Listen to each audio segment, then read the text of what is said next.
Napabilib si Turdy Ravenna, bagong Pinoy player na nagpapasiklab sa Europa kinabiliban. Yan ang ating mga pag-uusapan para sa video natin na ito.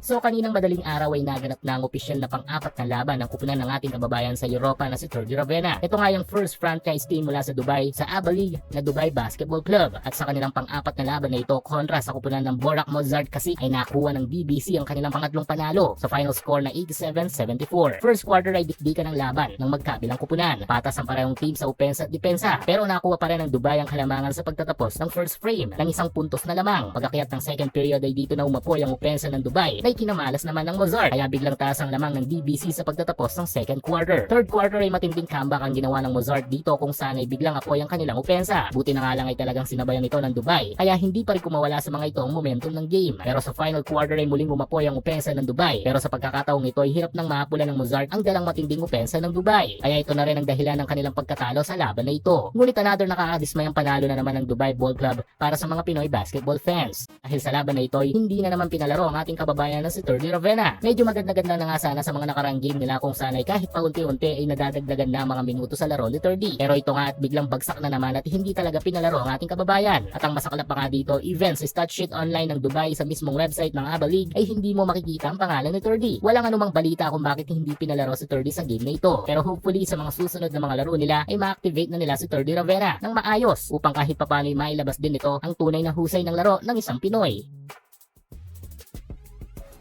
Pero speaking of Pinoy player sa Europa, ay meron tayong isang Pinoy young player na nag-debut ng kanyang pagiging pro basketball player sa isang top basketball league sa Europa. Ito nga'y walang iba kundi ang 6'1" former Batang Gilas prospect na si Aaron Ganal. Hindi na nga lumayo si Aaron dahil sa Spain na nito ay tinuloy ang kanyang basketball career. Matapos madiskubre noon ng marami si Aaron na naging prospect para sa ating youth national basketball team, ay nawala na tayo ng balita ukol dito. Pero ito nga at nakita na natin muli si Aaron na lumaro sa isang mataas na liga ng basketball sa mundo, nakahilera ng NBA. Tinatawag din ang liga na ito ng Liga Asociación de Clubs de Baloncesto o ACB. Naglalaro si Aaron para sa team ng BC Andorra na kanya ring hometown sa Spain. At sa kanyang naging debut game kontra sa team ng Leyma Coruña ay nakuha ng mga ito ang panalo sa final score na 112-87. Tulad ni Turdy bilang rookie ay hindi na nakapagtataka medyo kapos sa playing time si Aaron sa team niyang ito. At sa kanyang debut game even though 2 minuto lamang ang ibinigay dito sa laro ay quality naman ang ipinalit dito ni Ganal dahil nakagawa ito ng 3 puntos sa game. Even nga si Turdy bumilib sa naging highlights ng game na ito ni Aaron.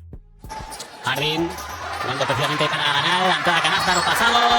Habrá falta, pues va a tener la oportunidad de poder anotar. Sí. Porque tiene tiros libres, tiene 2 para el chaval de 20 años. Pues puede ser superior a los puntos en Leganesa.